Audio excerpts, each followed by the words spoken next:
Masih bersama saya Nabila Khairazhar dalam Kompas Aceh. Saudara, aktivitas sinabung yang berada di Kabupaten Karo, Sumatera Utara kembali mengalami erupsi beserta awan panas guguran dengan tinggi kolom abu erupsi mencapai 7.000 meter dan awan panas gugurkan ke sektor selatan timur sejauh 3.000 meter. Minggu sore, aktivitas vulkanik Gunung Api Sinabung kembali mengalami peningkatan pada pukul 6.28 waktu Indonesia bagian Barat. Gunung Api Sinabung mengalami erupsi beserta awan panas guguran dengan tinggi kolom abu vulkanik mencapai 7.000 meter dan awan panas guguran ke sektor selatan dan timur sejauh 3.000 meter.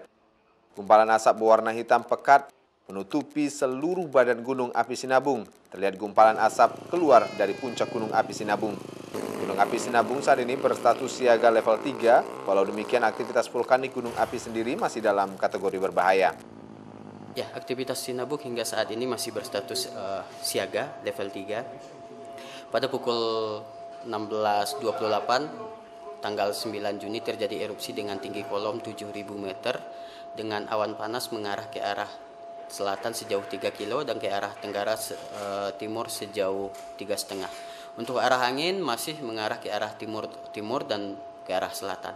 Dengan masih tingginya aktivitas sinabung, warga diimbau untuk tetap mematuhi rekomendasi sinabung yang hingga saat ini masih berstatus siaga level 3. Dan bagi warga yang terpapar abu vulkanik diimbau untuk menggunakan masker apabila beraktivitas di luar ruangan. Hendri Setiawan, Kompas TV, Karo, Sumatera Utara.